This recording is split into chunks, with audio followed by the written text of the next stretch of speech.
자꾸 뭘 사오라고 그래. 부담스럽게. 나도 너희 집들이에 초대했으니까 음식 준비했잖아. 그러면 너희는 손님으로 왔으니까 최소한 두루마리 휴지 정도는 들고 왔어야지. 집에 휴지 없어? 뭐? 전에 새언니 하는 얘기 못 들었어? 필요 없는 거 주는 게 더 민폐라고. 그럼 필요한 걸 주면 되잖아. 두루마리 휴지? 아이고, 알겠어. 내가 인터넷으로 주문해 줄게. 됐지? 남의 집 갈 때 빈손으로 가면 안 된다는 거 몰라? 엄마 아빠도 그런 적 없는데 너희는 왜 이러는 거야? 아니, 여기가 남의 집이야? 남의 집 아니면 선물 하나 들고 오는 게 그렇게 어려워? 집들이는 꼭 해야 한다고 해서 했더니만은 누가 휴지 갖고 싶어서 이러니? 부모 자식 간이라도 그 정도의 예의는 보이라는 말이지. 한두 살 먹은 어린애들도 아니고 말이야. 어디 가서 이러면 엄마 아빠 얼굴에 먹칠하는 거야. 오늘 이야기 속 주인공은 62세 정영선 씨입니다.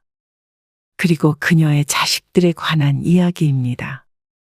자식들은 원래 그런 건지 아니면 정 씨의 자식들이나 사위 며느리만 그런 건지 몰랐습니다. 부모에게 대접받는 것은 당연하고 반대로 자식이 부모에게 주는 것은 작은 선물일지라도 불필요하다는 자식들. 정 씨는 아무리 가족이라도 지켜야 할 예의가 있다고 생각했습니다.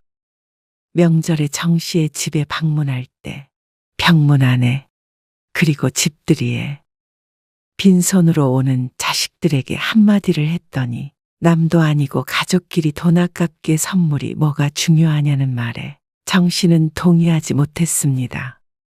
선물의 가치가 중요한 것이 아니라 성의가 중요한 것이라고 생각했습니다. 명절에 상다리 부러지게 자식들 밥상 대접하는 부모에게 과일 한 봉지도 사오지 않는 그 성의의 정 씨는 실망했습니다. 자신들이 받는 건 그저 좋다고 하는 자식들이 왜 역지사지는 안 되는지 몰랐습니다. 아무리 부모 자식 사이라고 하더라도 기본적인 예의조차 차리지 않는 자식들이 괘씸했습니다. 그런 정 씨에게 너그럽지 못하다고 혀를 차는 자식들. 그래놓고 손 하나 까딱 안 하고 얻어먹기만 하는 자식들에게 정 씨는 더 이상 집 문을 열어주지 않기로 했습니다. 정 씨 부부는 아들 하나, 딸 하나가 있었습니다. 정 씨는 공무원이었고 남편은 회사원이었습니다. 안정적이고 조금은 여유로운 환경에서 자식들을 키웠습니다. 딱 남들만큼 부족하지 않게, 그렇다고 넘치지도 않게, 그렇게 평범하게 키웠다고 생각했습니다. 딸은 좋은 대학을 졸업해 금융회사를 다녔고, 아들은 정 씨처럼 공무원이 됐습니다. 이만하면 자식 농사는 잘 지었다고 생각했습니다. 그런데 늘 받기만 하는 게 익숙한 자식들이라 그런지 부모에게는 베풀 줄을 몰랐습니다. 결혼 전에는 이해했습니다. 그런데 결혼 후에도 어쩜 이렇게 기본적인 예의가 없나 싶었습니다. 정 씨는 그렇게 키운 적이 없다고 생각은 했지만 결국엔 정 씨가 잘못 키웠구나 생각했습니다. 아들이 결혼하고 처음 명절이 왔을 때였습니다.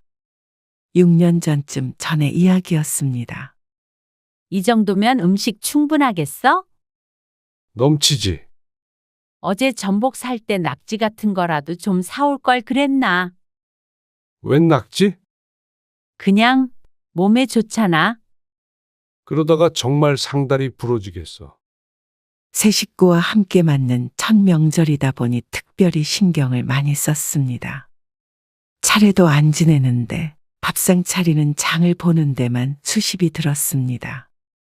전복, 한우, LA 갈비에다가 잡채며 뭐며 잔치상에 올라가는 맛있는 음식은 다 차린 것 같았습니다. 정성을 담았죠. 지연이는 언제 온대?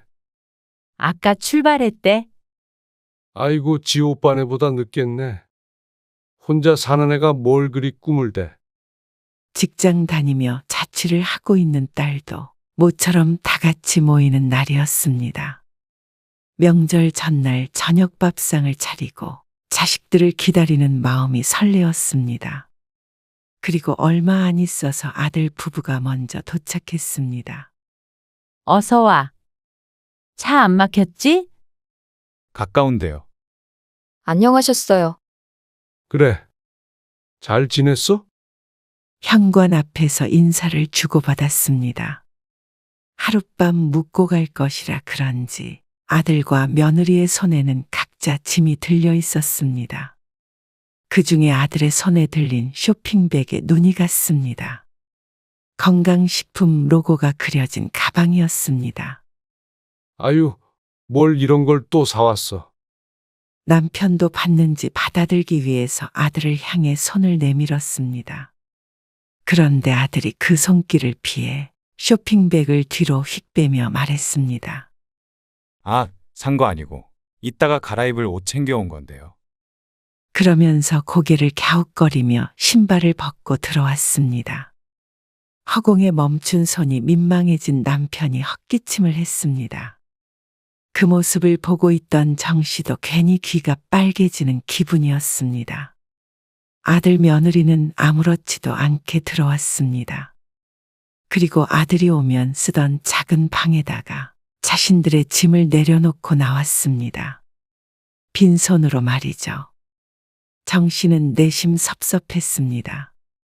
결혼 전이야 그렇다 치더라도 결혼 후에 처음으로 맞는 명절인데 과일 하나도 안 사왔나 싶었습니다. 하다못해 음료수라도 사왔으면 몰랐습니다.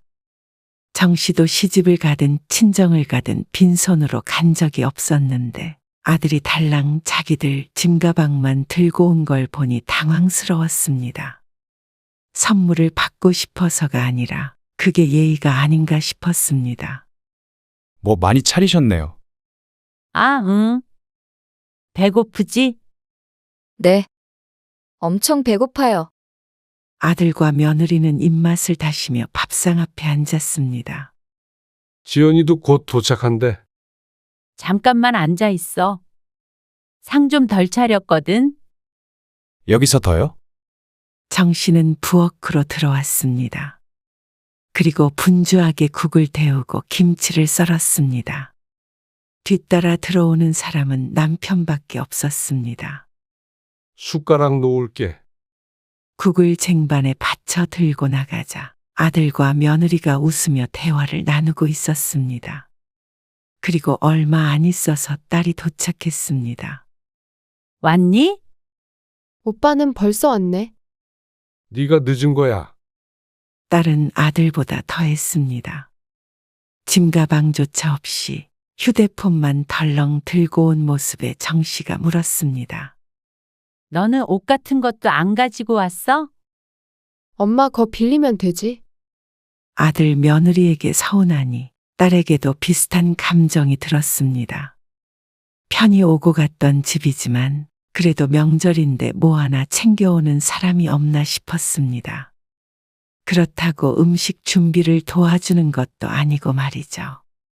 잠시 후 다섯이서 둘러앉아 식사를 시작했습니다. 이거 다 준비하려면 엄청 오래 걸렸겠다.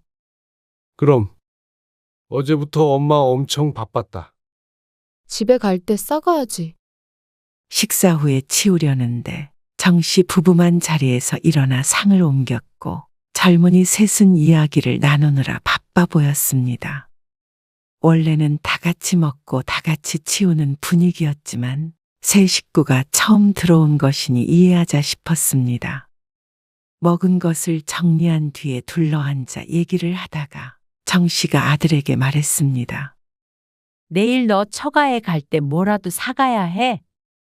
빈손으로 가면 안 되고. 그러자 아들이 정 씨의 뜻을 알아들은 듯이 아 하고 고개를 끄덕였습니다. 총각 때는 집에 온다고 뭘 사들고 오지 않으니 그럴 수 있었습니다. 그런데 이어지는 며느리의 대답을 들으니 아들 내외가 뭘 몰라서 빈손으로 온 게 아니라는 걸 알게 됐습니다. 아, 제가 사오지 말자고 한 거예요. 태연하게 말하는 며느리를 정 씨가 당황스러운 표정으로 바라보았습니다. 저희 집에도 아무것도 안 사가려고 하는데요. 왜? 필요할지 안 할지도 모르는 걸 선물이랍시고 가지고 오면 처치곤란이잖아요. 냉소적인 대답에 정 씨는 잠시 놀랐습니다. 저는 그게 더 싫더라고요. 다 허례허식이잖아요. 명절에 모이는 건 어쩔 수 없는 거지만 가족끼리 뭘 주고받고 그런 부담을 주는 건 좀 아닌 것 같아서요. 아니, 뭐 꼭 좋은 선물이 아니라 그래도 과일 바구니라도 사가야지. 에이, 요즘에는 그런 거 잘 안 따져요. 며느리의 말도 완전히 틀렸다고 할 수는 없겠지만 실용성을 떠나 예의 문제가 아닌가 싶었습니다. 하지만 사돈네는 또 성향이 그럴 수도 있으니 정 씨가 그래도 사와라 할 수가 없었습니다. 아들은 며느리의 말에 공감하듯이 고개를 끄덕였습니다. 나도 빈손으로 왔는데. 엄마 집에 오는데 뭘 사와야 해? 우리 엄마 꼰대 다 된 것 같은데? 시어머니가 돼서 그런가? 딸까지 며느리의 의견에 동조했습니다. 그러니 자신이 딸의 말처럼 너무 꼰대스럽나 싶었습니다. 요즘 사람들은 그런 걸 신경을 안 쓴다니 신경을 쓴 정 씨가 이상한 사람이 된 듯했습니다. 그리고 딸이 결혼한 뒤에도 당연하다는 듯이 빈손이었습니다. 죄송해요. 뭐라도 사왔어야 하는 건데 급하게 오느라. 에이, 괜찮아. 우리 엄마 아빠는 그런 거 신경 안 써. 사위의 말에 딸이 얄밉게 대답했습니다. 정 씨는 어이없어 하면서 딸에게 말했습니다. 너 사돈네 갈 때는 꼭 사가라, 어? 그러자 딸의 대답이 황당했습니다. 에이, 당연히 그때는 사가지. 뭐? 가풍이라는 게 있잖아. 형우 씨는 빈손으로 가면 안 된다고 그러더라고. 그러면 우리 집 가풍은 왜 빈손이야? 나도 사돈이랑 똑같이 생각해. 오히려 그 반대에 가까웠습니다. 며느리가 하도 신랄하게 말을 해서 반박하지 못했던 것뿐이었습니다. 요즘 젊은 사람들은 그게 쿨한 거라고 생각하는지 몰라도 정씨 부부는 여전히 예의 없는 행동이라고 생각했습니다. 그래도 사돈네에는 책 잡히지 않게 하는 것 같으니 다행이라면 다행이었습니다.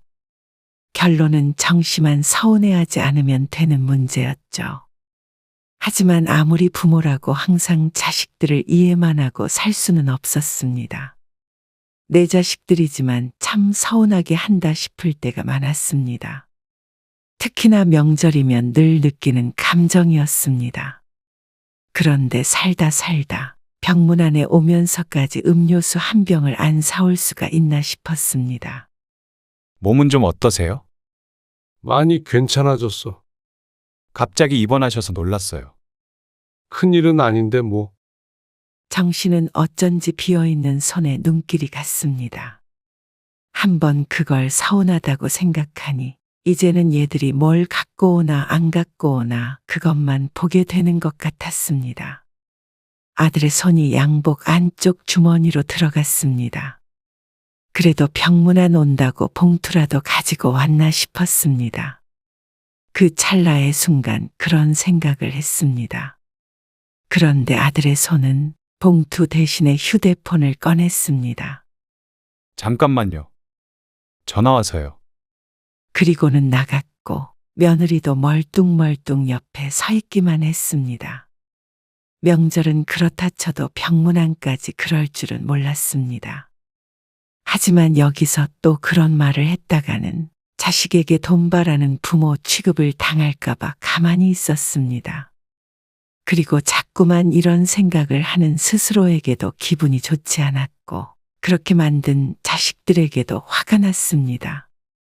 너희 그래도 병문 안에는 음료수라도 사오는 게 예의야. 아들에게 한마디 하자 돌아오는 대답은 늘 같은 것이었습니다. 그건 남한테 그러는 거죠. 가족끼리 그런 게 뭐가 중요해요. 어차피 음료수 잘 안 드시잖아요. 가족끼리. 그러면서 정 씨를 예민한 부모 취급을 했습니다. 며느리는 또 허리허식 타령을 하며 음료수조차 사오지 않은 자신들의 행동을 정당화했습니다. 역시나 말을 말자 싶었습니다. 젊은 애들을 말로 어떻게 이기나 싶었죠. 그러다 지난해였습니다. 정 씨 부부가 이사를 했습니다. 평수는 좀 줄이고 대신에 지은 지 오래되지 않은 새 아파트로 갔습니다. 자식들 다 결혼시켰으니 새로운 마음가짐으로 살아보려고 했습니다. 집들이 해야죠. 무슨 집들이야? 번거롭게. 에이, 그래도 해야죠. 아들의 말에 잠시 고민을 했습니다. 또 집에 다 불러서 밥 차려주고 할 것을 떠올리니 벌써부터 지치는 듯 했습니다. 그래서 집들이는 웬만하면 하고 싶지 않았습니다. 그래도 이사하고 집들이 안 하는 집이 어디 있어요? 또 이런 때 아니면 언제 지연이네 가족이랑 저희랑 한꺼번에 모이겠어요. 명절에는 거의 만날 수가 없어서 딸이 결혼한 뒤로는 한자리에 모이는 일이 드물었습니다. 그 말에 정 씨는 고개를 끄덕이고 말았습니다. 그냥 배달 음식 시켜. 힘들잖아. 안 그래도 그러려고? 정과는 다르게 정 씨도 생각이 많이 바뀌었습니다. 나이 들어 이기적으로 변했다고 할 수도 있지만 이제는 무조건 나를 희생해서 자식 배부르게 먹이는 게 다가 아니라는 생각이 들었습니다. 부모도 힘들면 자식 밥상 안 차려줄 수도 있고 배달 음식 좀 시킬 수도 있었습니다. 자식들이 하도 요즘엔 이렇다 저렇다 하며 어쩌고 저쩌고 하길래 정 씨도 요즘 트렌드를 좀 따라가 볼 생각이었습니다. 그런데 신세대 자식들은 다 어딜 갔는지 집들이에 와서 밥상을 보고는 놀라기도 하고 실망하기도 했습니다. 아, 뭐야. 엄마 잡채 같은 거 기대하고 왔는데. 잡채? 잔치상의 잡채는 기본 아니야? 그러게. 자식들은 이런 건 집에서도 시켜서 먹을 수 있는 게 아니냐며 고개를 갸웃거렸습니다. 늘상 바쁘다는 핑계로 명절이든 언제든 밥상 다 차리면 와서 숟가락만 드는 자식들인데 그걸 아주 당연하게 생각하는 듯 했습니다. 그리고 그러는 아들, 며느리, 딸 사위, 넷의 손은 텅텅 비어 있었습니다. 며느리와 딸은 지들 핸드백만 곱게 들고 있었죠. 눈을 씻고 보아도 두루마리 휴지나 세제 따위는 찾아볼 수 없었습니다. 외투 안에 숨긴 것이 아니라면 말이죠. 이제는 뭐 기대도 안 했습니다. 지난번 병문안의 충격이 커서였는지 어쩐지 이럴 거라는 예상이 어느 정도 됐습니다. 그래도 그걸 눈으로 확인하니 허탈하긴 했습니다. 음식은 뭐가 있어야 한다, 또 뭐는 있어야 한다 그러면서 거들 생각은 눈꼽만큼도 없이 부모 시중 받아서 지들끼리 파티를 즐길 생각뿐인 것 같았습니다. 그러면서 불평, 불만이 많아 보이니 어이가 없을 따름이었습니다. 너희는 뭐라도 좀 사들고 오면서 말해. 정 씨도 이제는 말을 안 할 수가 없었습니다. 서운해도 참으니까 자식들이 알아주기는커녕 자기들이 잘하고 있다고 생각하는 것 같았습니다.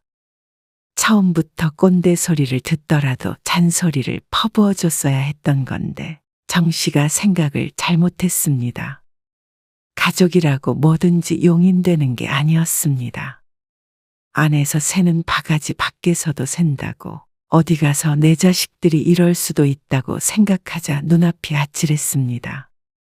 집들이의 병문안에 빈손으로 가는 자식들. 만약 남들에게는 잘하지만 정심한 예외라면 그것도 문제였습니다. 가족이니까, 부모니까. 그 말이 참 싫어졌습니다. 대단한 걸 바란 게 아니었습니다. 부모가 자식 생각하는 것에 10분의 1만큼이라도 생각해줬으면 했습니다. 차려주는 음식 먹고 놀다가 몸만 쏙 가버릴 것이 아니라 말이죠. 자꾸 뭘 사오라고 그래. 부담스럽게. 딸의 말에 정 씨도 화가 났습니다. 나도 너희 집들이에 초대했으니까 음식 준비했잖아. 그러면 너희는 손님으로 왔으니까 최소한 두루마리 휴지 정도는 들고 왔어야지. 집에 휴지 없어? 뭐? 전에 새언니 하는 얘기 못 들었어? 필요 없는 거 주는 게 더 민폐라고. 그럼 필요한 걸 주면 되잖아. 두루마리 휴지? 아이고, 알겠어. 내가 인터넷으로 주문해 줄게. 됐지? 황당하기 짝이 없었습니다. 정 씨가 두루마리 휴지가 그렇게 갖고 싶어 미치겠어서 이러는 게 아니었는데 말이죠. 그냥 성이나 예의 문제를 지적한 것이었습니다. 남의 집 갈 때 빈손으로 가면 안 된다는 거 몰라? 엄마 아빠도 그런 적 없는데 너희는 왜 이러는 거야? 아니, 여기가 남의 집이야? 남의 집 아니면 선물 하나 들고 오는 게 그렇게 어려워?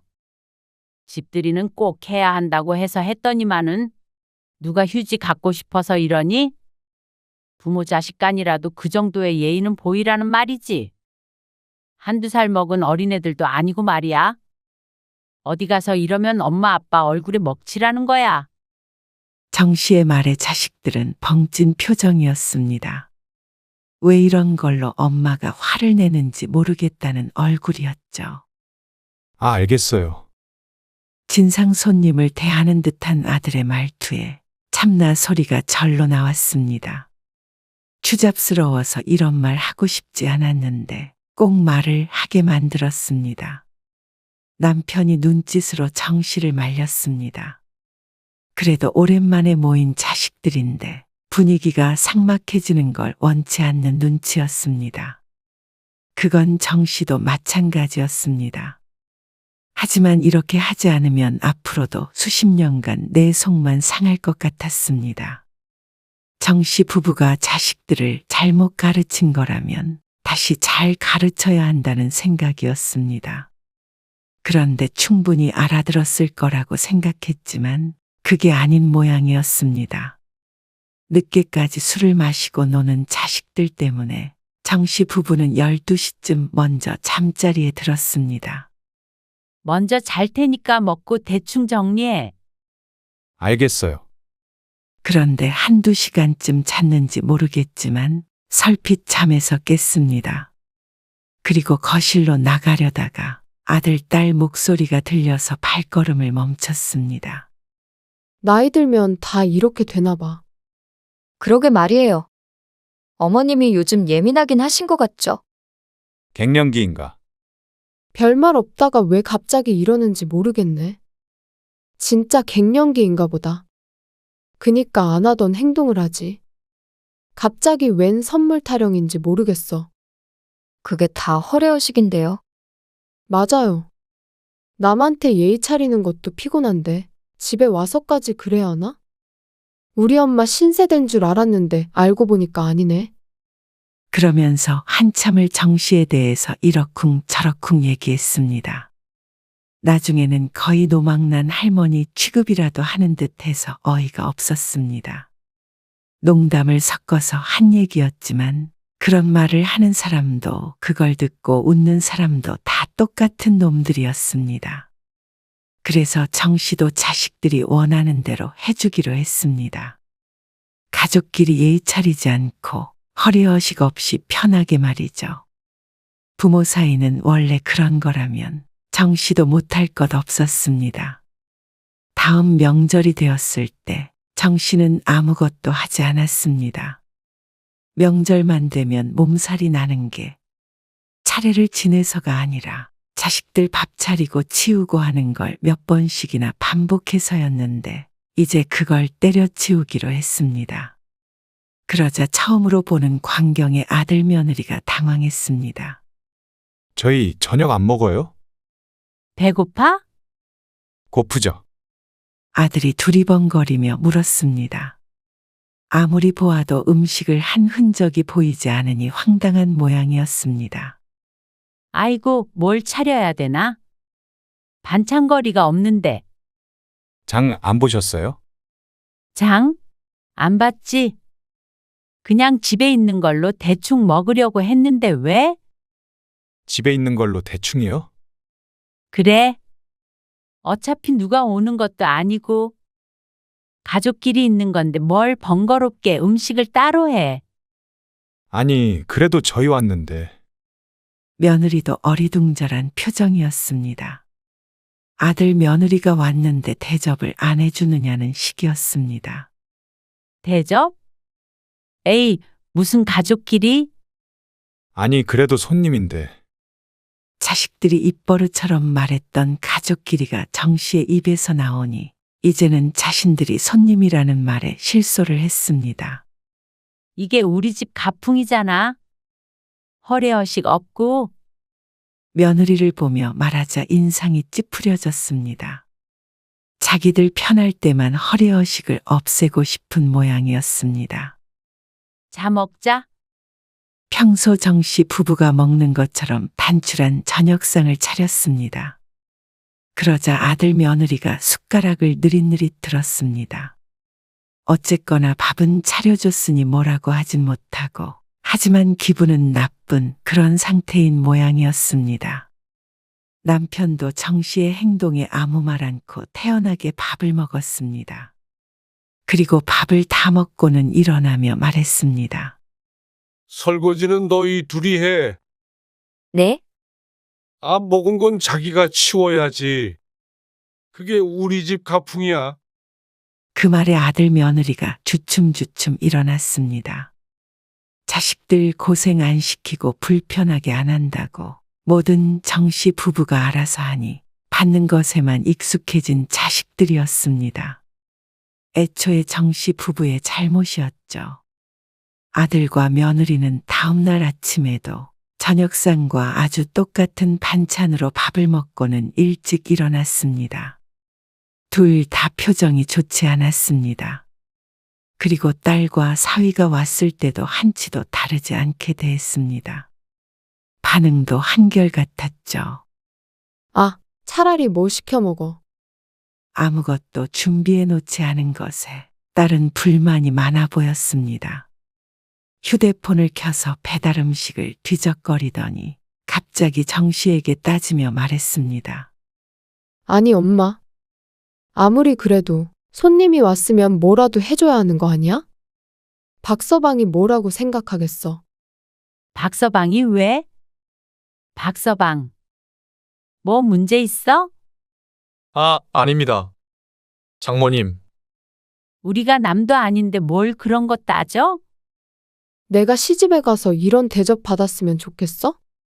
너희 시집은 모르겠고 어쨌거나 부모 자식 간에 뭘 대접하고 말고가 있어? 너희 그런 거 안 따지잖아. 그러자 말문이 막힌 듯 보였지만 표정은 사나웠습니다. 아니, 그래도 이런 푸대접은 아니지. 궁시렁거리는 딸을 보니 웃기면서도 씁쓸했습니다. 부모는 뭐래도 서운하지 않아야 하고 자식은 밥상 하나 제대로 안 챙겨줬다고 불만이 한가득이니 참 불공평한 수직관계인 듯 했습니다. 그냥 차라리 서로 속 편하게 오지 말어. 오지 말라니? 명절에도 오지 말고 생일이며 뭐며 어쨌거나 오지 마. 꼭 만날 일이 있으면 차라리 밖에서 보자. 서로 섭섭한 거 없이 중간에서 딱. 그러면 서로 편했습니다. 자식들은 굳이 빈손이니 아니니 잔소리 들을 일도 없고 정 씨도 자식들 진수성찬 차려주고 병날일 없고 말이죠. 그런 정 씨에게 딸은 속이 좁다며 투덜댔습니다. 설마 집들이 때문에 그런 거야? 참, 엄마 갱년기인 줄 알았더니 그냥 삐진 거네. 자식한테 이러는 부모가 어딨어? 유치하게. 서로 유치한 꼴 보지 않게 이제 오지 말라는 거잖아. 나도 부모한테 예의 안 차리는 것들 싫어. 그리고 아들네에게도 똑같이 말했습니다. 이후론 매년 챙기던 아들, 며느리, 딸, 사위의 생일 같은 것도 챙기지 않았습니다. 가족끼리 뭘 그런 걸 챙겨. 그러니 다들 서운해했습니다. 자기들이 당해봐야 아는 듯 했죠. 그리고는 다음 명절에 집으로 오겠다는 자식들을 오지 못하게 문을 걸어 잠갔습니다. 아니, 다들 뭐하러 와? 명절 같은 것도 다 허례허식인데. 자식들은 정말로 정씨의 집에 오지 못했습니다. 그러니 몸도 마음도 편했습니다. 육체 노동을 안 하니 편했고, 자식들 때문에 서운하고 신경 쓰며 감정 노동을 안 하니 더 편했습니다. 그러다 2, 3년 지나자 자식들은 다시 슬금슬금 찾아오려고 했습니다. 다들 애도 낳아 손주를 맡기고 싶은 것 같았습니다. 진작에 자식과의 거리를 정해둔 게 다행인 듯 했습니다. 그렇지 않았다면 또 한바탕 손주를 봐주는 문제로 실랑이를 해야 했으니 말이죠. 선물을 주겠다며 찾아오려는 딸을 맞고는 집 앞에서 만나서 차 한 잔 마시고 헤어졌습니다. 애교 섞인 목소리로 미안하다고 했지만 이미 떠난 기차였습니다. 부모도 딱 자식이 부모 생각하는 그만큼만 생각하며 살아가는 게 정신 건강에 좋았습니다. 일을 주면 일을 받고, 일을 받으면 일을 주면서 말이죠. 계산적이긴 했어도 시간이 지나니 자식들도 적응을 했습니다. 적당히 거리를 넓히니 오히려 갈등은 없었습니다.